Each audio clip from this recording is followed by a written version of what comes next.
Hello everyone, mathematics की class में आपका हार्दिक स्वागत है। हम टीजीटी और पीजीटी से संबंधित शॉर्ट ट्रिक का अध्ययन कर रहे हैं। शॉर्ट ट्रिक के द्वारा जब आप एग्जाम में क्वेश्चन सोल्व करेंगे तो आपके टाइम की बचत होगी और आप अच्छा स्कोर कर पाएंगे। आज जो हम चर्चा करने जा रहे हैं, स्टैटिस्टिक्स के कुछ महत्वपूर्ण टॉपिकों पर चर्चा करेंगे जिनमें से आपके एग्जाम में क्वेश्चन जरूर आएगा। तो ये कुछ टॉपिक हैं जिनसे संबंधित एग्जाम में क्वेश्चन आने की पूरी संभावना है। तो इसमें सबसे पहले हम बात करते हैं आघूर्ण तथा बलयुग्म, मोमेंट एंड कपल। इससे संबंधित ये जो मैं आपके सामने कुछ पॉइंट लिख रहा हूँ, एक क्वेश्चन जरूर मिलने की पूरी संभावना है। पॉइंट इस प्रकार से है कि तीन बल P, Q, R किसी त्रिभुज ABC की भुजाओं के अनुदिश लगे हैं। यदि इनका परिणामी त्रिभुज के अंतः केंद्र यानी कि इन सेंटर से होकर जाए तब P, Q, R में क्या संबंध होगा। तो P, Q, R में क्या संबंध होगा इस कंडीशन में? P plus Q plus R is equal to 0। और यदि इनका परिणामी शीर्ष A के सम्मुख बाह्य केंद्र से होकर जाए, एक्स सेंटर जिसे बोलते हैं, से होकर जाए, तब P, Q, R में क्या रिलेशन होता है। तो अगर शीर्ष A की बात करते हैं तो जैसे कि यहां चित्र दिखाया गया है, एक ट्रायंगल है ABC, इसके शीर्ष A के सामने बल P लगा है जो कि B से C की दिशा में लगा है। शीर्ष B के सामने जो बल यानी कि फोर्स Q लगा है जो C से B की दिशा में, A की दिशा में लगा है।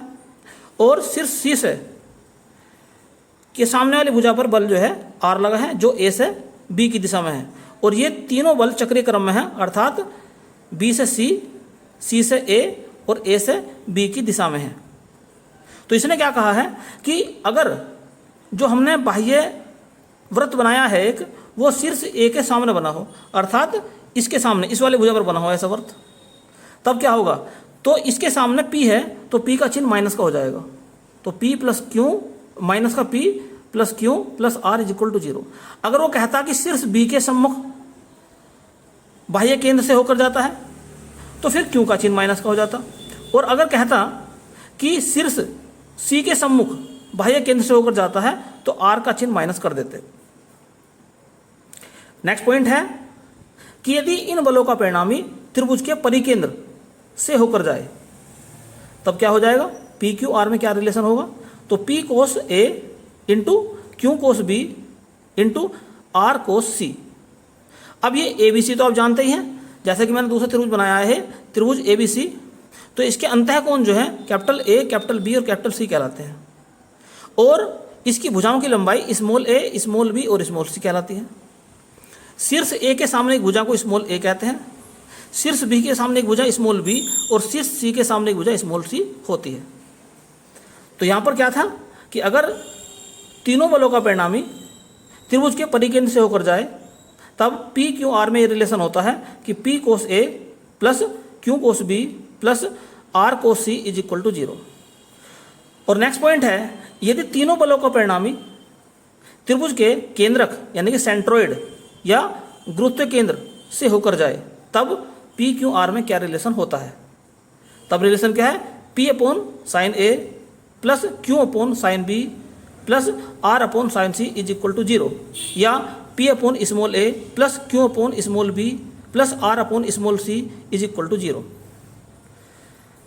और नेक्स्ट बात है कि यदि तीनों बल यानी P, Q, R, इन तीनों बलों का परिणामी त्रिभुज के लंब केंद्र से होकर जाए तब क्या होगा। P, Q, R में रिलेशन क्या होगा, तब रिलेशन हो जाएगा P upon cos A plus Q upon cos B plus R upon cos C is equal to 0।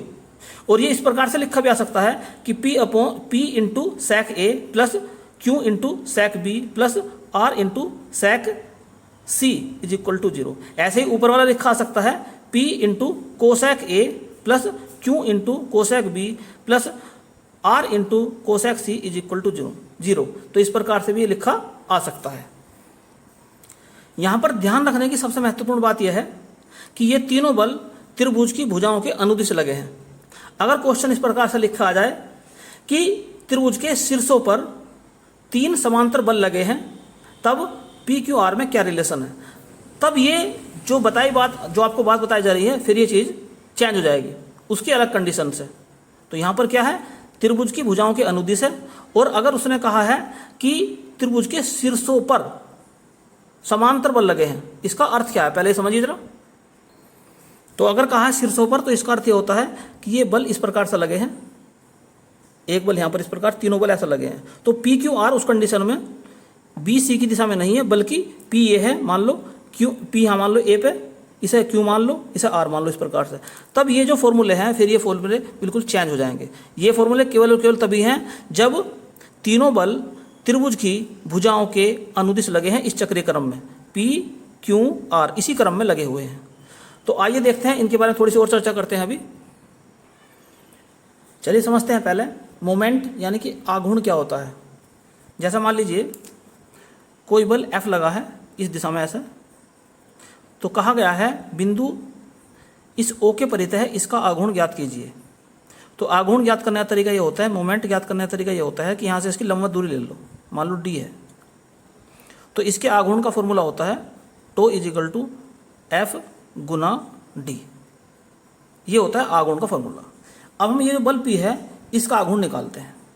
तो जैसा कि चित्र में आपको दिखाया गया है कि इसका मान लो आघूर्ण टो 1 है, तो बल कितना है, ये P है, और दूरी कितनी है, R है, यहाँ से लंबवत दूरी R है। तो इसका आघूर्ण आ गया P इंटू आर।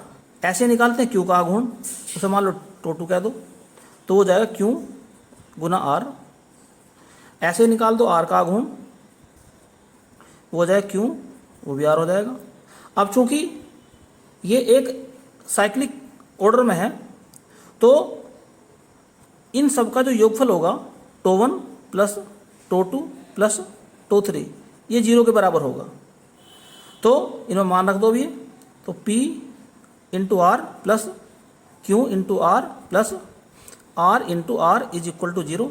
तो R कॉमन निकल जाएगा, तो क्या रह गया, P plus Q plus R is equal to 0, यानी कि P plus Q plus R is equal to 0। तो ये फॉर्मूला कुछ इस प्रकार से बना है। आइए दूसरे फॉर्मूले के बारे में थोड़ी चर्चा करते हैं। तो इस कंडीशन पर ध्यान देते हैं कि यदि तीनों बलों का परिणामी शीर्ष ए के सम्मुख बाह्य केंद्र से होकर जाए, तब पी क्यू आर में क्या रिलेशन होगा। तो यहाँ एक ट्रायंगल बनाया मैंने, त्रिभुज ए बी सी, शीर्ष ए के सामने एक भुजा ये है, तो शीर्ष ए के सामने भुजा होती है, उस बल को क्या कहते हैं, पी, बी के सामने क्यू और सी के सामने आर। तो बी के सामने क्यू है और सी के सामने आर है। ये तीनों, इस त्रिभुज की तीनों जो भुजाएं हैं इसको टच तो कर रही है, लेकिन बाहर कर रही है, त्रिभुज के बाहर, इसलिए इसका नाम रखा बाह्य केंद्र। तो इसका जो बाह्य केंद्र है इसे हम ओ डैश मान लेते हैं। अब निकालते हैं इन बलों के आघूर्ण। पहले मान लीजिए पी का आघूर्ण निकालना चाहूँ मैं, या पहले इधर देखो यहाँ आर का निकाल लो आघूर्ण। तो टो 1 लंबवत दूरी तो R1 है, और बल का मान क्या है, यहाँ पर R है, तो बल गुना लंबवत दूरी, तो R गुना कितना हो जाएगा, R1। अब ऐसा चल रहे हम, तो ये भी हमारी इसी दिशा में है, Q, तो टो 2 किसके लिए जाएगा, Q इंटू R2, R1। अब ऐसे चल रहे हम, लेकिन अब हम देखते हैं कि ये हमारे जो हमारी साइकिल बन रही है उसकी विपरीत दिशा में P जो है, तो क्या लिखा जाएगा, तो माइनस P गुना R1। फिर तीनों को जोड़ दो ना, tau 1 plus to 2 plus to 3 और 0 को बराबर रख दो, मान रखो ने सबके। तो R into R1 plus Q into R1 plus minus P into R1 is equal to 0। R1 common निकाल कर कैंसिल हो जाएगा, तो क्या बचेगा, minus P plus Q plus R is equal to 0। तो इस प्रकार से ये रिलेशन आ गया है। इसी प्रकार से आप B के लिए निकाल सकते हैं और C के लिए भी निकाल सकते हैं। चलिए अब देखते हैं, यदि तीनों बलों का परिणामी त्रिभुज के परिकेंद्र से होकर जाए, तब पी क्यू आर में क्या रिलेशन होगा। तो जैसे कि एक त्रिभुज का परिवृत्त बनाया गया है, तो यहाँ पर एक लॉजिक ध्यान रखना आप, कि आप ये जानते हैं कि ये एक जीवा है BC जो केंद्र पर कोण बनाएगी, और एक ऊपर कोण है, इसमें क्या रिलेशन है। तो आप ये जानते हैं केंद्र पर बना कोण शेष वृत्तखंड में बने कोण का दोगुना होता है। कहने का अर्थ यह है कि अगर ये कोण जो है ए है, तो ये पूरा कोण 2A होगा, अर्थात इधर का कोण जो है वो A रह जाएगा। हमारा उद्देश्य क्या है? O से P तक की लंबवत दूरी निकालना हमारा उद्देश्य है। मान लो मैं इसे D मान लूँ अगर, तो हमारा उद्देश्य यहाँ पर D निकालना है सबसे पहले। तो ये जो त्रिभुज आपके सामने है, एक त्रिभुज बनाया मैंने O B P, ये एंगल तो A हो गया इसमें, ये D है और ये है इधर R। तो इसके अंदर लगाते हैं हम कि D निकालने के लिए क्या किया जाए। तो लगाते हैं इसमें कोस का सूत्र। तो कोस A आधार यानी कि D, करण यानी कि R। तो इस प्रकार से हमने देखा कि D आ जाता है R कोस A। तो D का मान हम निकाल चुके इस प्रकार से। अब हम निकालेंगे बिंदु O के परिचय है इस बल P का आघूर्ण, तो उसे टोवन नाम दे देंगे हम। तो सूत्र क्या बताया था मैंने आपको अभी? बल गुना लंबवत दूरी यानी कि P गुना D। चलिए मान रखते हैं इसके अंदर P, D की वैल्यू क्या है? R cos A। इसी प्रकार से टो 2 निकाल सकते हैं हम, Q R कोस B, और फिर टो 3 R R कोस C। फिर उसी प्रकार से टो 1 प्लस टो 2 प्लस टो 3 0 के बराबर रखेंगे, तो कॉमन क्या निकल जाएगा? स्मॉल r बाहर निकल जाएगा। तो बाहर निकल के ये कैंसिल हो जाएगा, क्या बचा केवल P cos A plus Q cos B plus R cos C is equal to 0। तो यही इसकी कंडीशन है कि यदि तीनों बलों का परिणामी त्रिभुज के परिकेंद्र से होकर जाए तो P Q R में यही रिलेशन है। इसी प्रकार से बाकी दो जो फॉर्मूले हैं उन्हें भी आप निकाल सकते हैं, हालांकि उन्हें निकालने की कोई आवश्यकता नहीं, थोड़े जटिल भी है वो। आप ये 5 के 5 फार्मूले बिल्कुल अच्छी तरह से रट लो, एग्जाम में इनमें से एक मिलने की संभावना है। चलिए आगे देखते हैं अब। तो नेक्स्ट टॉपिक है, यदि त्रिभुज ABC के शीर्षों पर क्रमशः 3 समदिश समांतर बल PQR लगे हैं। तो इससे पहले टॉपिक में क्या था? भुजाओं के अनुदिश लगे हैं। यहाँ पर क्या है? शीर्षों पर लगे हैं और समदिश समांतर है। तो इनका परिणामी यदि, पहली बात क्या है? अंतः केंद्र से होकर जाए, तब PQR में क्या रिलेशन होगा? तब PQR में रिलेशन है P अपॉन A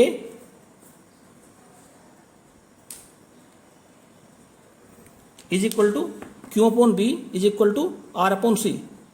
और यदि इन बलों का परिणामी परिकेंद्र से होकर जाए, त्रिभुज के परिकेंद्र से होकर जाए, तब क्या रिलेशन होगा? तब हो जाएगा P upon sine 2A is equal to Q upon sine 2B is equal to R upon sine 2C। और तीसरी कंडीशन क्या है? यदि इनका परिणामी गुरुत्व केंद्र से होकर जाए, तब क्या हो जाएगा? P is equal to Q is equal to R। और यदि इनका परिणामी लंब केंद्र से होकर जाए, तब क्या हो जाएगा? P upon tan A is equal to Q upon tan B is equal to Q upon tan C। तो अब की बार बल जो है भुजाओं के अनुदिश नहीं लगे हैं, बल्कि इस प्रकार से हैं। ऐसा आप मान सकते हैं ना कि ये बल जो है इसके शीर्षों पर इस प्रकार से लगे हैं, और तीनों बल जो है समदिश भी हैं, अर्थात एक ही दिशा में हैं और समांतर भी हैं। तो इन्हें हम चित्र में इस प्रकार से दिखा सकते हैं, इस प्रकार से P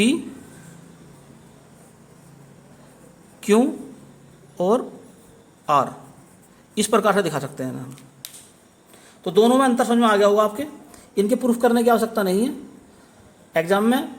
बस ये ध्यान रखना कि शीर्षों पर लगे हैं 3 बल, समदिश समांतर हैं या भुजाओं के अनुदिश लगे हैं। जो पहला टॉपिक था उसमें भुजाओं के अनुदिश थे, इसमें समझाए गए हैं कि तीनों बल जो है शीर्षों पर लगे हैं। तो नेक्स्ट इंपॉर्टेंट टॉपिक चलता है composition and resolution of forces, अर्थात बलों का संयोजन और वियोजन। तो इसमें सबसे पहला पॉइंट है 2 बलों का परिणामी, अर्थात यदि बिंदु O पर P और Q 2 बल लगे हैं जिनके बीच का कोण अल्फा है। इनके बीच में कितना कोण है?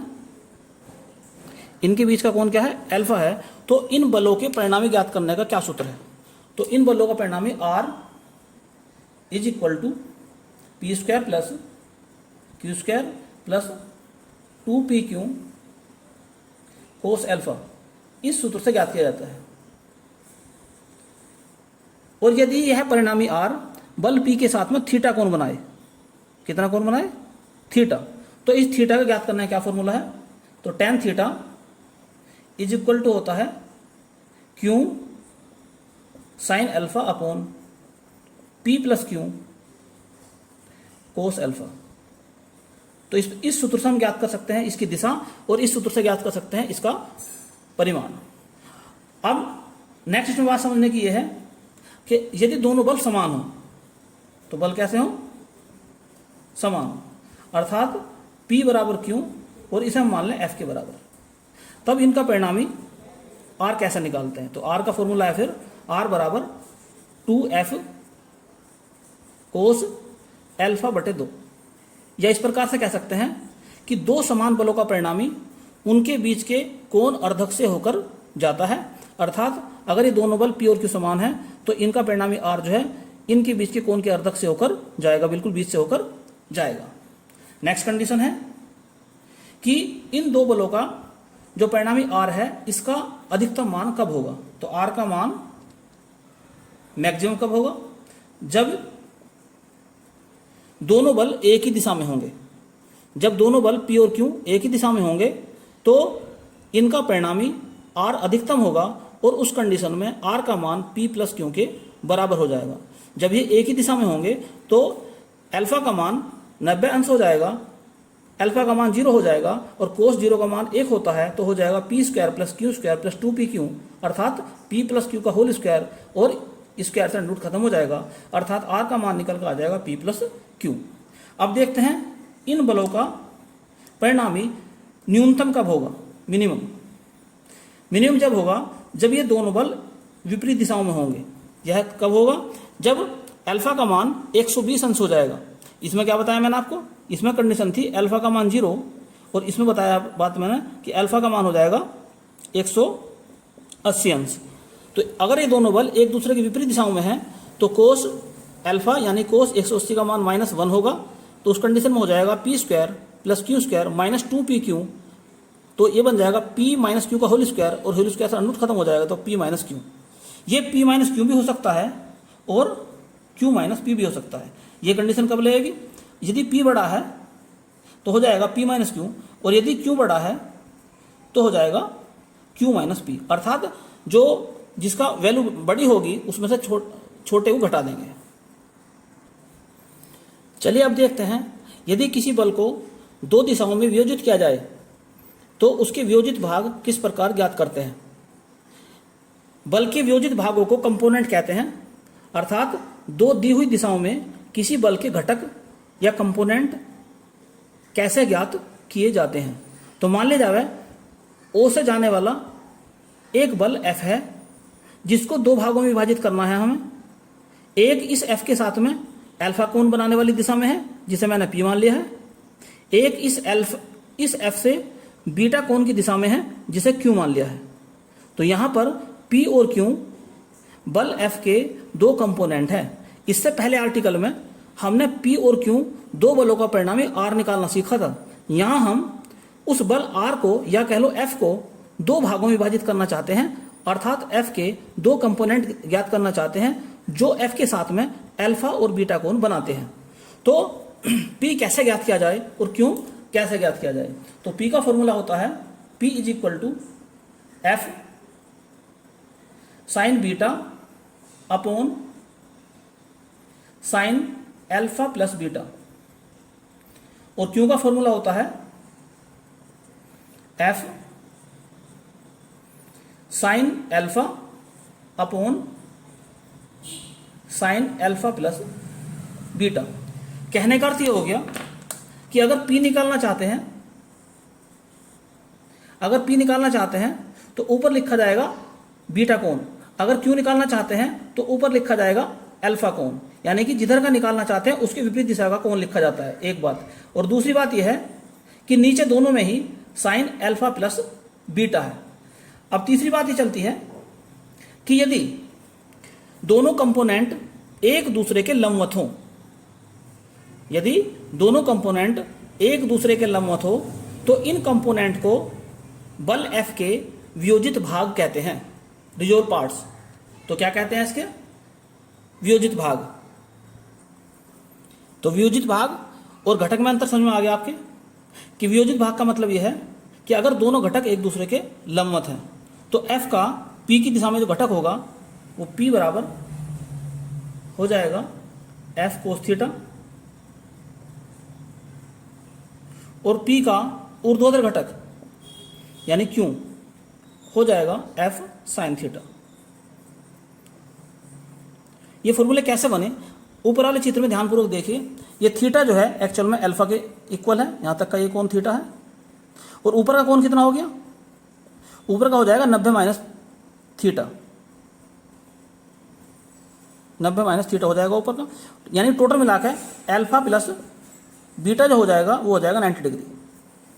तो यहां पर रखेंगे अल्फा प्लस बीटा 90 डिग्री, तो साइन 90 का मान होता है 1, यहाँ भी साइन 90 का मान हो जाएगा 1, तो नीचे तो 1 हो गया, कोई दिक्कत नहीं आई। ऊपर की बात देखते हैं। तो ऊपर हमारे पास में है P बराबर F साइन बीटा, बीटा यानी कि ऊपर वाला कोण, ये वाला कोण बीटा है, यानी कि F साइन 90 माइनस थीटा, और साइन 90 माइनस थीटा होता है कोस थीटा, इसलिए P का सूत्र जो बना है F कोस थीटा बना है।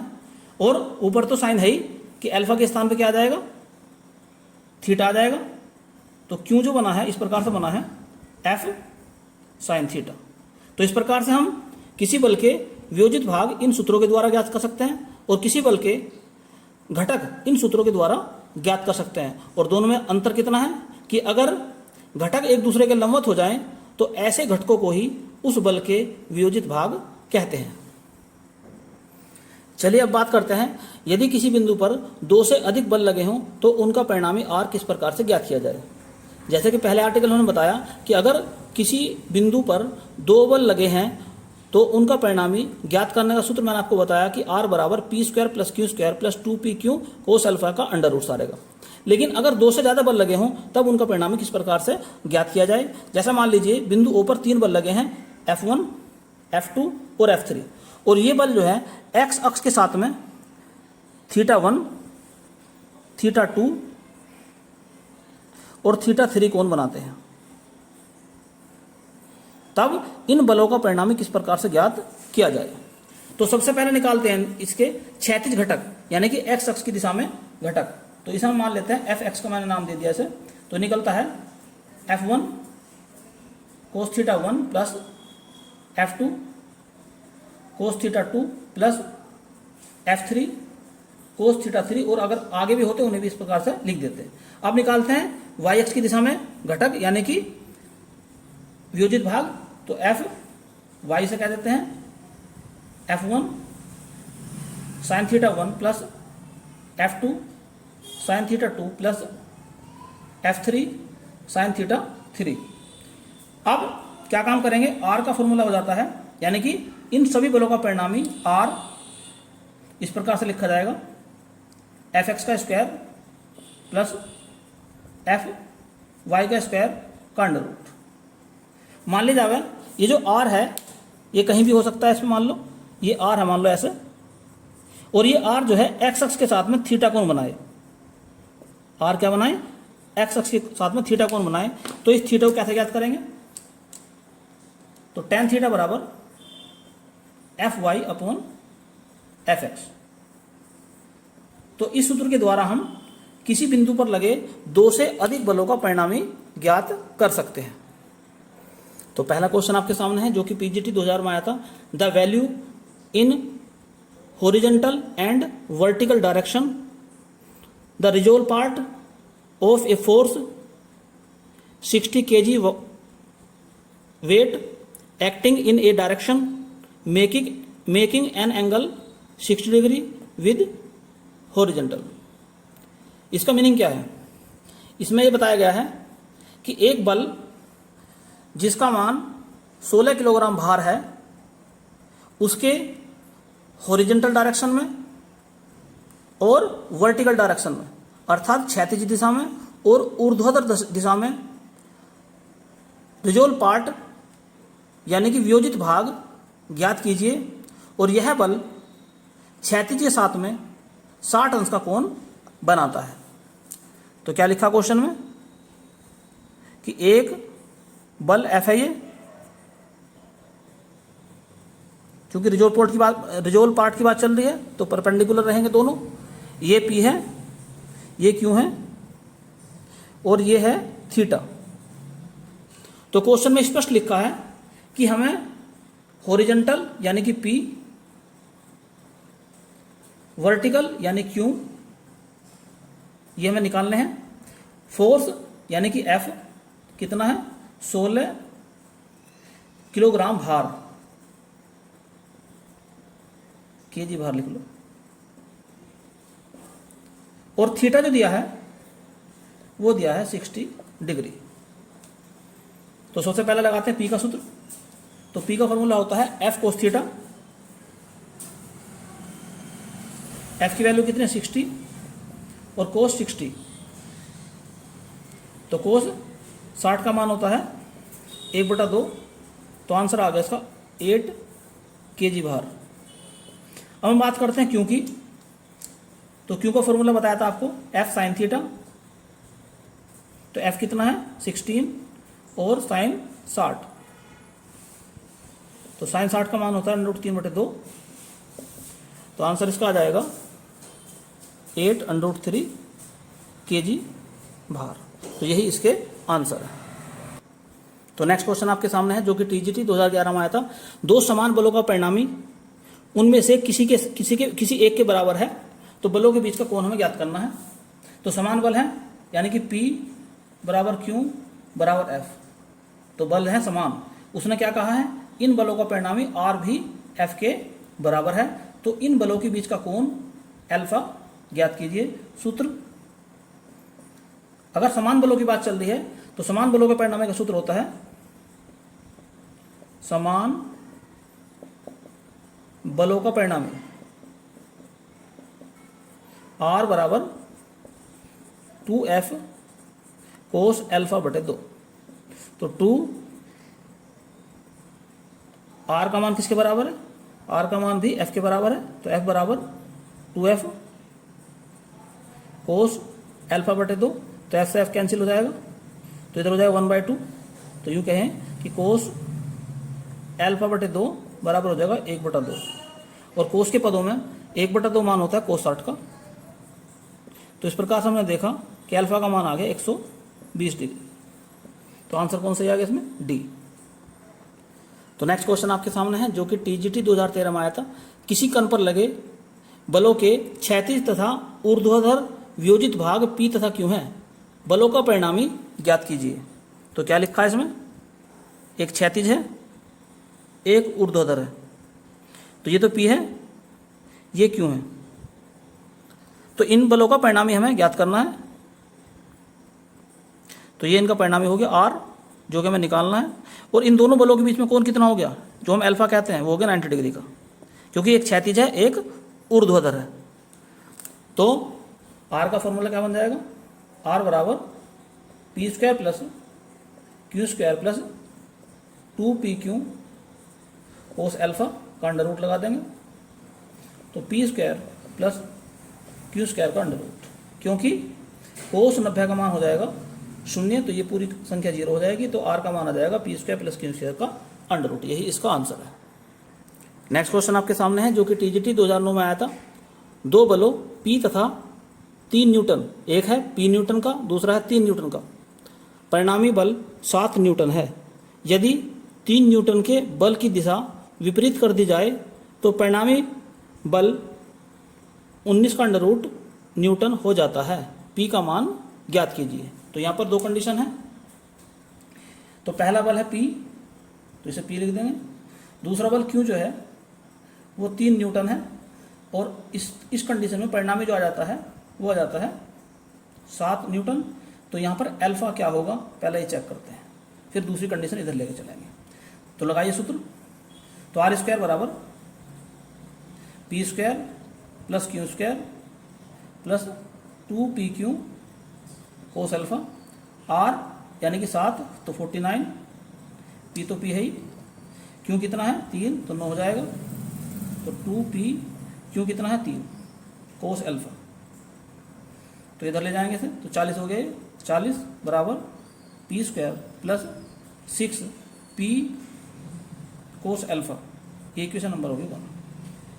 अब दूसरी कंडीशन में क्या कहा उसने कि p का मान तो हमें ज्ञात ही करना आपकी बार भी, क्यू की दिशा उल्टी कर दी, तो क्यू का मान पहले कितना 3 था, हो जाएगा -3, तो r का मान 19 का अंडर रूट हो जाता है और अल्फा तो पहले जैसा ही है, तो सूत्र फिर लगाएंगे ये, तो आर स्क्वायर यानी कि 19 पी स्क्वायर क्यू स्क्वायर तो 9 और 2p और क्यू का मान कितना -3 और कोस अल्फा, तो 9 इधर आ जाएगा 10 हो जाएगा यहाँ पर, 10 बराबर P square minus 6p cos alpha, equation number 2 होगी। अब इन दोनों इक्वेशन को जोड़ दो, तो equation number 1 plus equation number 2, जैसे इन्हें जोड़ देंगे हम 10 और 40 50 हो जाएगा, बराबर p और ये भी पी स्क्वायर है, ये पी स्क्वायर है, 2p स्क्वायर और ये प्लस का है, ये माइनस का, ये कैंसिल हो जाएंगे, तो क्या बनेगा इस प्रकार से हमें, तो पी स्क्वायर बराबर 25, तो p का मान जो आ गया वो 5 न्यूटन आ गया, तो p का मान कितना आ गया 5 न्यूटन। तो नेक्स्ट क्वेश्चन आपके सामने है, एक बल क्षैतिज से 30 अंश के कोण पर क्रिया करता है, यदि क्षैतिज दिशा में उसका वियोजित भाग 10√3 किलोग्राम भार हो तो वह बल ज्ञात कीजिए। तो क्या लिखा क्वेश्चन में, एक बल F है जिसका इस थीटा की दिशा में वियोजित भाग हमें ज्ञात करना है, P बराबर F कोस थीटा। तो इस क्वेश्चन के अकॉर्डिंग थीटा की वैल्यू है 30 डिग्री, P कितना लिखा है 10√3 kg भार और F हमें ज्ञात करना है। ये तो लिखा एक बल क्षैतिज से 30 अंश कोण बनाता है, यानी कि थीटा तो हो गया 30 अंश, यदि क्षैतिज दिशा में इसका वियोजित भाग, तो क्षैतिज दिशा में इसका वियोजित भाग यानी कि P कितना है 10√3 है, तो वह बल ज्ञात कीजिए। तो सूत्र क्या बताया था आपको अभी हमने, तो सूत्र होता है P बराबर F कोस थीटा, तो P का मान है 10√3, F में निकालना है और कोस 30 डिग्री, तो 10√3 F गुना कोस 30 का मान कितना होता है √3/2 होता है, √3 से √3 खत्म हो जाएगा, तो F का मान आ जाएगा 20 किलोग्राम भार, यही इसका आंसर है। तो नेक्स्ट इंपॉर्टेंट क्वेश्चन आपके सामने है जो कि पीजीटी 2010 में आया था, एक कण पर 3 बल संतुलन में है, एक कण पर लगे हुए 3 बल कैसे हैं संतुलन में हैं, उनमें से 2 बल एक दूसरे से समकोण बनाते हैं, एक का मान दूसरे का 2 गुना है, तो तीसरा बल जो है वो 10 न्यूटन का है, तो बाकी जो 2 बल थे उन्हें हमें ज्ञात करना है। तो क्या लिखा है इसमें कि 2 बल जो है, एक P है और एक Q है, इनके बीच का कोण जो है 90 डिग्री है, और एक तीसरा बल R है, P का मान जो है इस Q का 2 गुना है, R का मान जो है वो 10 दे रखा है उसने, 10 न्यूटन। तो एक बात याद रखना कि यदि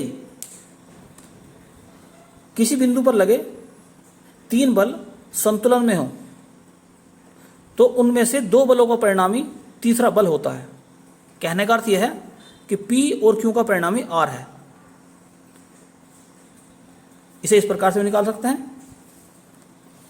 तो अगर P और Q का परिणामी R है तो R का फॉर्मूला क्या होगा, R² बराबर P² plus Q² plus 2PQ cos alpha, या R² बराबर P² प्लस Q², क्योंकि अल्फा का मान है 90 डिग्री और कोस 90 का मान होता है 0, इसलिए फॉर्मूला बन गया R² = P² प्लस Q²।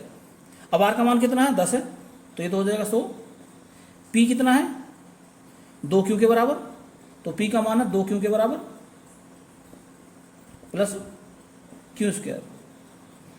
तो 100 minus 4 Q square plus Q square, या 100 is equal to 5 Q square, या क्यू स्क्वायर बराबर 20, या क्यू का मान लिख दिया 20 न्यूटन। तो क्यू का मान तो आ गया 20 न्यूटन। तो पी का मान कितना है? क्यू का दुगुना है। तो क्यू कितना हो जाएगा? पी हो जाएगा आपका 2√20 न्यूटन। तो यही इसका उत्तर है कि पी का मान तो आ गया 2√20 न्यूटन और क्यू का मान आ गया है 20 का अंडर रूट। नेक्स्ट क्वेश्चन आपके सामने है जो कि टीजीटी 2010 में आया था।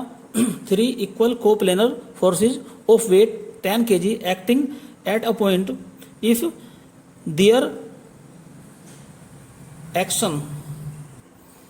There line of action are making same angle, then जो उनका रिजल्टेंट फोर्स है वो क्या होगा?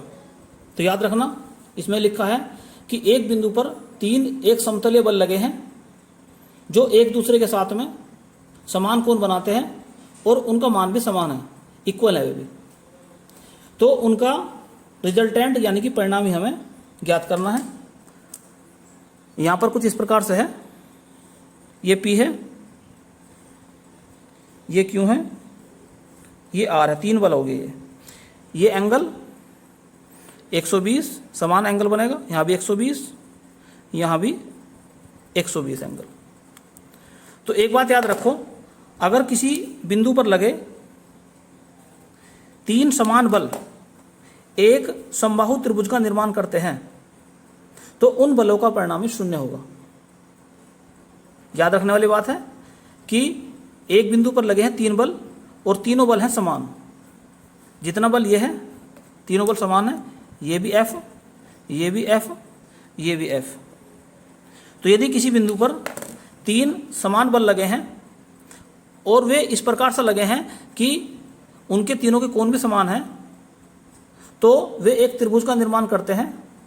और यदि वे एक त्रिभुज का निर्माण करते हैं तो उन बलों का परिणामी 0 होगा। तो इसका आंसर जो है 0 होगा। लेकिन याद रखने वाली बात यह है, अगर ये तीनों बल अलग अलग होते फिर इनका परिणामी 0 नहीं होता। वेरी वेरी मोस्ट इंपोर्टेंट बात है ये कि इन बलों का परिणामी समान है और ये समान कोण बनाते हैं, इसलिए इनका परिणामी 0 है।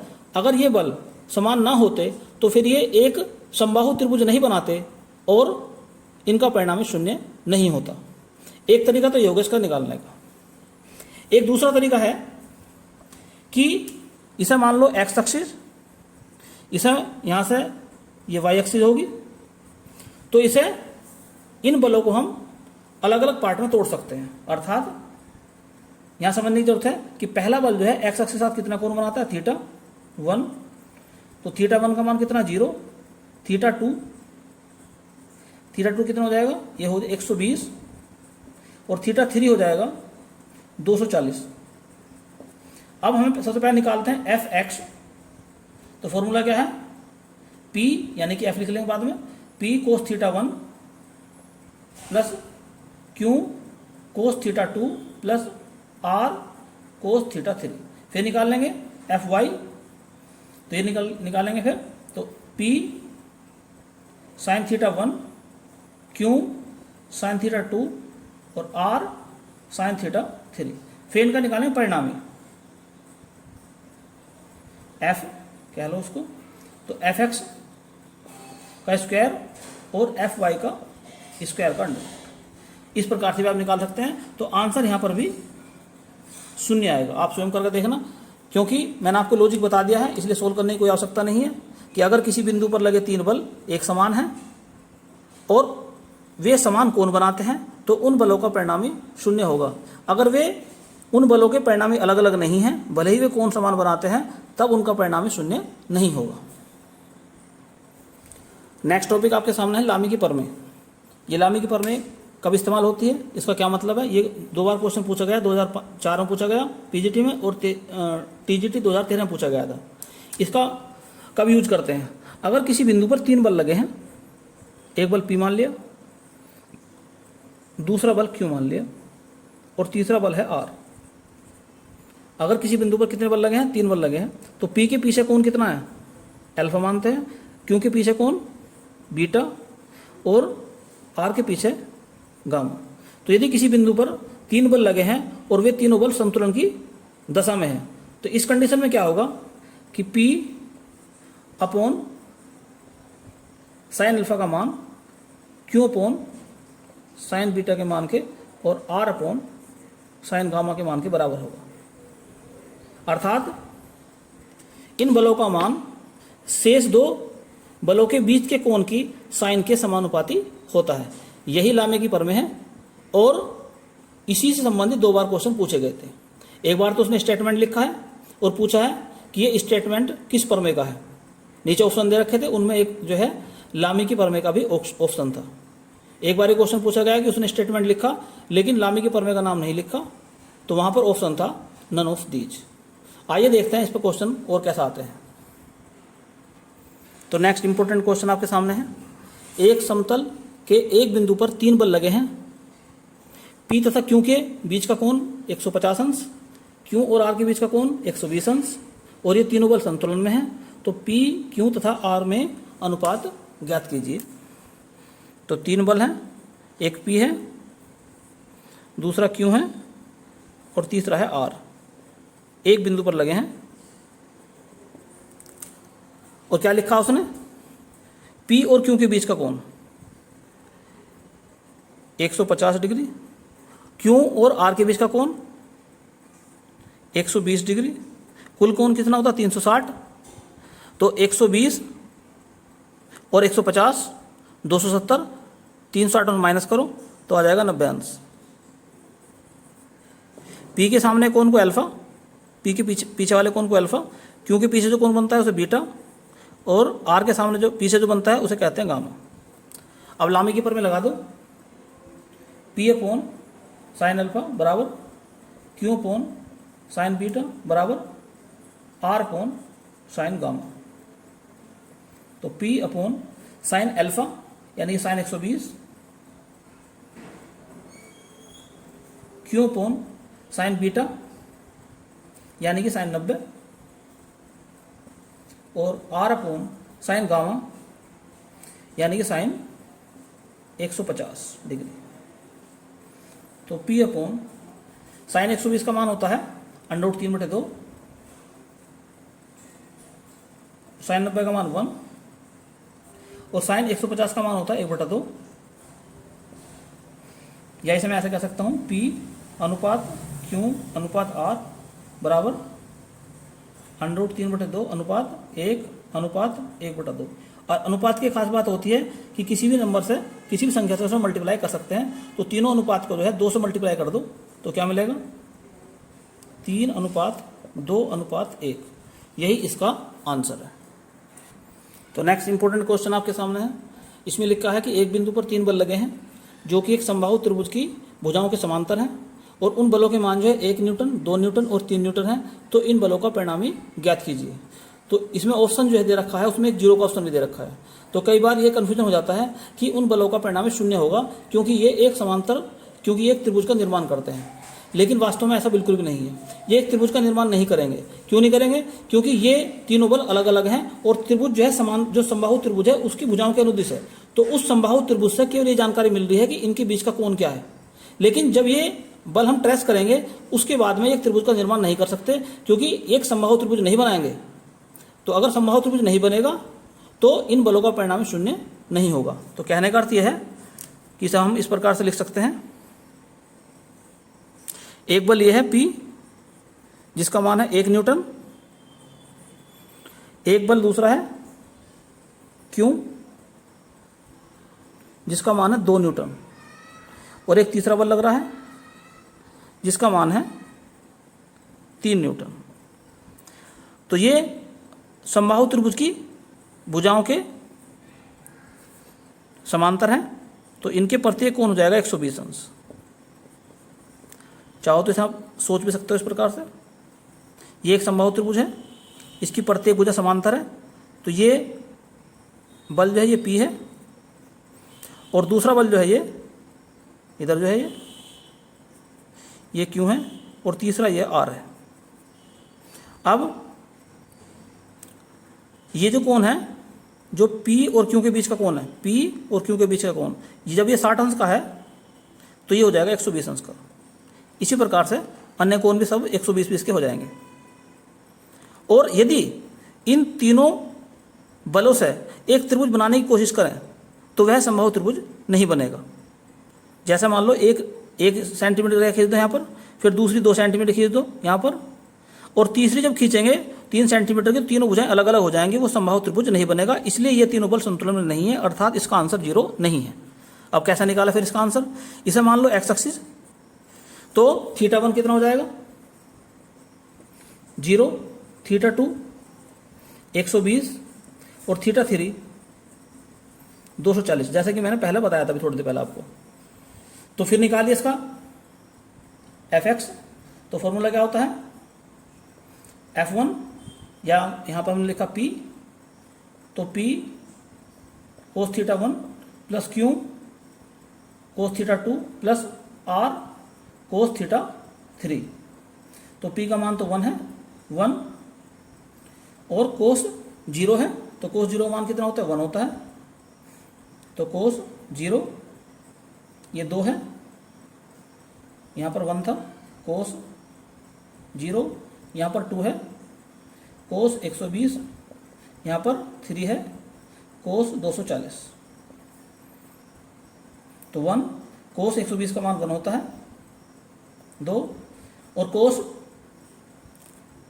120 का मान हो जाएगा 1/2 माइनस में, प्लस 3, cos 240 का मान माइनस 1/2, तो यहाँ पर क्या हो जाएगा 1, 2 से 2 कैंसिल होगा, -1 माइनस का 3/2, इस 1 से 1 कैंसिल, तो माइनस का 3/2 आ गया है। अब निकालते हैं fy, तो क्या कर देंगे यहाँ पर केवल साइन बना देंगे, 1 sin 0, 2 sin 120, 3 sin 240, sin 0 का मान 0 होता है 2। अब sin 120 का मान लिखना हमें, तो √3/2 प्लस 3, 240 का मान कितना होता है माइनस √3/2 होता है, इस 2 से 2 कैंसिल हो गया, तो √3 माइनस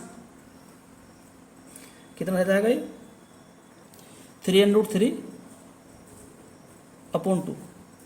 अब निकालना हमें f है, तो f कैसे निकालते हैं, fx का स्क्वायर fy के स्क्वायर का √,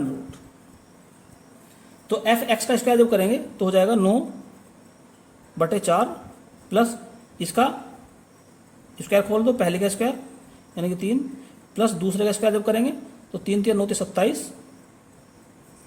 27/2, और माइनस का कर देंगे, दोनों की मल्टीप्लाई करेंगे आपस में, तो √3 से √3 तो हो जाएगा 3, 9, दुगुना करेंगे 2 से 2 कट जाएगा तो 9 रहेगा केवल, फिर √ भी लगा हुआ है। सरल करेंगे इसे जब, तो √3 इसका आंसर आ जाएगा।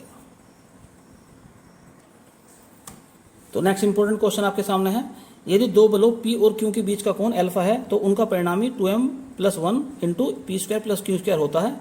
यदि उनके बीच का कोण 90 - अल्फा हो जाए तो परिणामी हो जाता है 2m - 1 × p² + q²।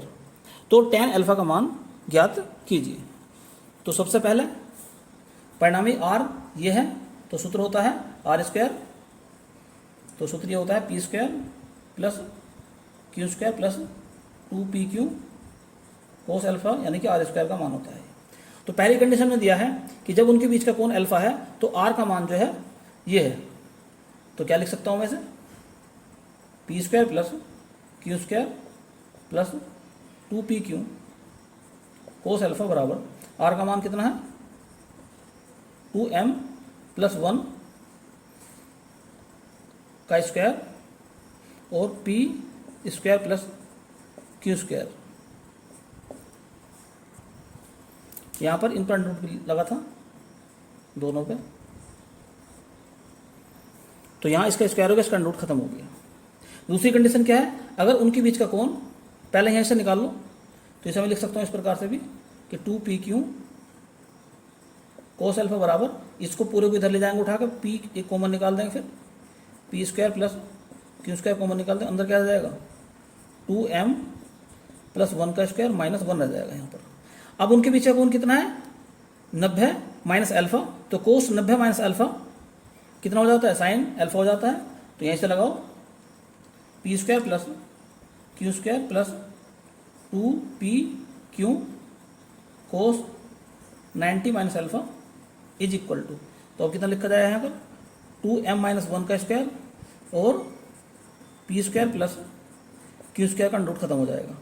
इसी प्रकार से फिर ये और ये हो जाएगा साइन आपका, तो 2pq साइन अल्फा बराबर 2 ये कॉमन निकाल लेंगे P square plus Q square, तो रह जाएगा 2m माइनस 1 का स्क्वायर और माइनस का 1। तो अब ये इक्वेशन नंबर 1 थी, ये इक्वेशन नंबर 2 है। तो समीकरण नंबर 2 को 1 से भाग करेंगे तो ये तो कट जाएगा, तो साइन अपॉन कोस tan हो जाएगा, tan अल्फा बराबर ये इससे कट जाएगा, ऊपर ये रहेगा, तो 2m माइनस 1 का स्क्वायर माइनस 1 अपॉन